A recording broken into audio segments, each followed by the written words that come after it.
Depois de conquistar 3 vitórias consecutivas, o Colorado fica no empate diante do Vasco da Gama e acaba sendo freado aí na tabela do Campeonato Brasileiro na véspera da decisão da Copa do Brasil. Afinal, o ambiente é todo sobre o duelo contra a equipe do Fluminense. Após o jogo, o técnico Roger Machado explicou o resultado e criticou a postura do elenco. O Inter entrou de salto alto para esse duelo contra o Vasco e quero falar também sobre o Wesley. Afinal, o que acontece com o atacante que não consegue repetir o ano de 24? Eu te conto tudo isso depois da vinheta.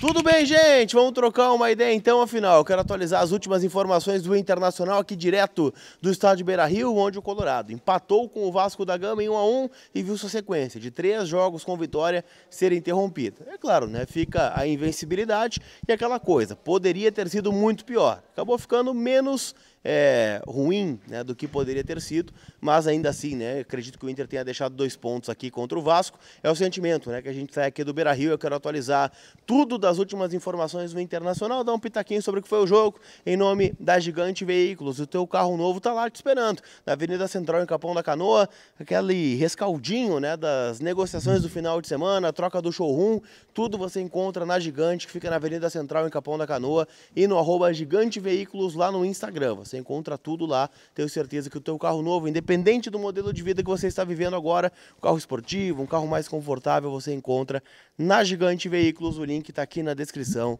desse conteúdo. Tá certo?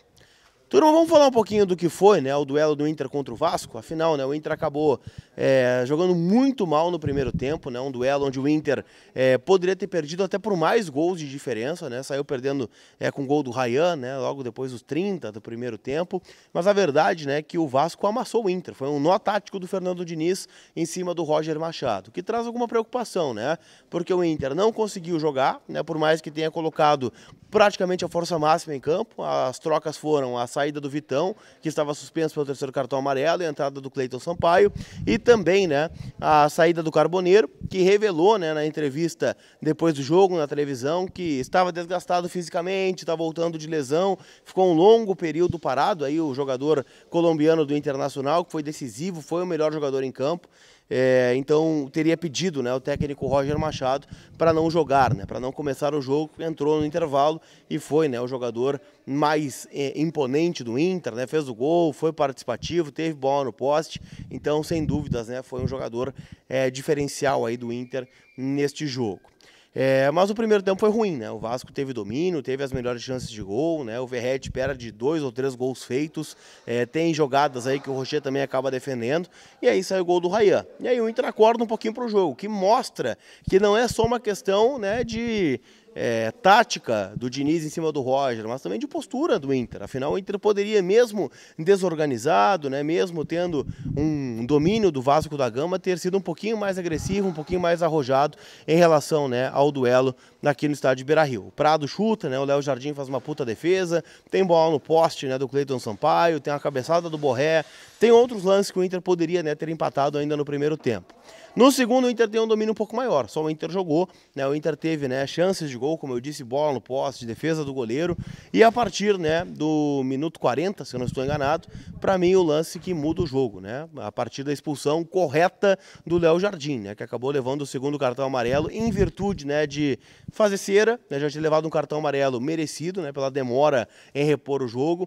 Depois, fica quase 2, 3 minutos sentado no poste, lá ele, mas poderia ter recebido esse cartão até um pouquinho mais cedo e acabou então sendo expulso o Léo Jardim, com o árbitro Flávio Rodrigues de Souza aplicando a regra do esporte, do futebol, Então, mais do que merecida a expulsão do goleiro do Vasco. E aí, bom, com um jogador a mais, o Inter pressiona, consegue chegar ao gol de empate e poderia ter virado, mas não foi o caso. Até acho que o placar foi justo, pelo primeiro tempo do Vasco e pelo segundo tempo do Inter. Fica, aquela frustração da gente ver um jogo acessível do Inter em casa contra o Vasco, que está na zona de rebaixamento ou circulando ali na zona do rebaixamento, e o Inter não aproveitou esta oportunidade.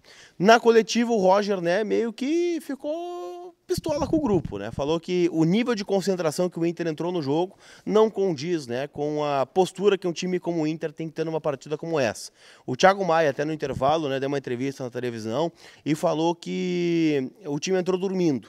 E essas declarações remetem muito a algumas declarações que a gente viu no primeiro semestre. Quem não lembra aí do Fernando falando sobre o Inter jogar quando a água bate na bunda, o Vitão falou a mesma coisa, teve uma declaração também, se não estou enganado, do próprio Thiago Maia, em dado momento, também sobre esse tema, ainda em alguns jogos que o Inter sai perdendo, toma gol cedo, aquela coisa toda que a gente falou no primeiro semestre, e hoje a mesma coisa. Então isso não deveria estar sendo mais pauta no Inter, isso já deveria estar sido resolvido. Mas não é o caso, O Roger estava muito incomodado com isso, chegou a citar, que no intervalo falou que os ajustes táticos poderiam ser feitos, mas que também precisaria de um nível de concentração um pouquinho mais elevado em relação aos jogadores, que entraram talvez subestimando o Vasco justamente por estar dentro da zona do rebaixamento, está numa condição um pouquinho, diferente do Inter na tabela, o Inter emendando 3 jogos seguidos, se achou que poderia as coisas acontecerem ao natural, e não foi o que aconteceu, A gente viu que o Vasco teve um domínio do jogo e, de qualquer forma, o Internacional sai com apenas o empate.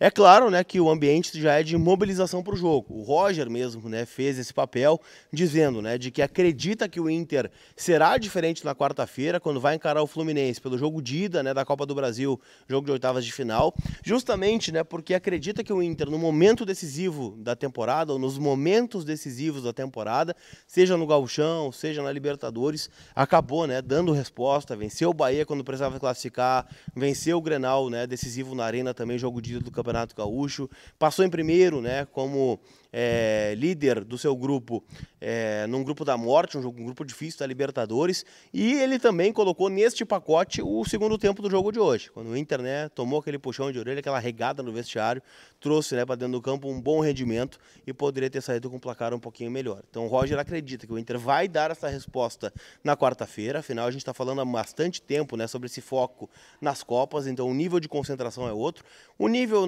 de engajamento da torcida também é outro, Imagino que a torcida vai comparecer num peso maior, hoje apenas 13 mil colorados estiveram aqui, projeção de mais de 40 mil contra o Fluminense, quem sabe a volta da Guarda Popular, depois de mais um jogo suspensa, e o acordo de paz que foi feito aí entre os líderes da torcida, a Brigada Militar e o clube. Hoje não tivemos nenhum episódio, pelo menos até o presente momento não foi visto nenhum problema, então imagino que o ambiente será diferente na quarta-feira contra o Fluminense. Então tudo isso nos leva a crer que a gente vai ter um jogo diferente. Para a gente fechar, eu quero falar sobre o Wesley. Afinal, na minha concepção, foi o pior jogador em campo do Inter. Não fez um grande jogo, não conseguiu ser decisivo. Tem apenas um gol na temporada o Wesley, não consegue repetir o desempenho do ano passado. E o Roger falou sobre isso, dizendo que ele está levando um pouquinho de azar também nas finalizações. Que hoje poderia ter feito um gol e o zagueiro do Vasco tirou em cima da linha. Falou que também tem ajudado o time, mesmo que não tenha marcado, diferente de outros jogadores de lado de campo. A gente tem o Prado, que faz alguns gols já na temporada. O Carboneiro fez 2 gols nos últimos 2 jogos. O Vitinho é um dos artilheiros do Inter no ano, se não estou enganado, vice-artilheiro do Inter na temporada, só perde em gols para o Alan Patrick e o Ener Valencia, ele é o terceiro, tem 5 gols, acho, o Vitinho, o Ener tem 7 e o Alan Patrick tem 12. Então, assim, o Roger saiu em defesa do Wesley, mas eu, por exemplo, começaria sem o Wesley o jogo da quarta-feira. Acho que o momento é de outros jogadores e que podem fazer um pouquinho mais a diferença. Quem sabe o banco de reservas também faça bem aí para o Wesley neste momento.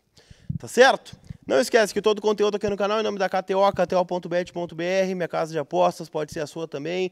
Não deu certo, na KTO o Odão, que era do Inter ganhar com o gol do Alan Patrick e sem sofrer gols, o Inter não ganhou e nem o Alan Patrick fez gol. Então, não deu bom lá na KTO, mas rodada do meio de semana, cheio de jogos da Copa do Brasil, tem jogo atrasado também do Campeonato Brasileiro, então faz o teu cadastro, te registra lá que eu tenho certeza que essa semana vai ser bem movimentada em relação às odds da KTO, tá certo? Aquele abraço, turma, a gente se vê. Fui!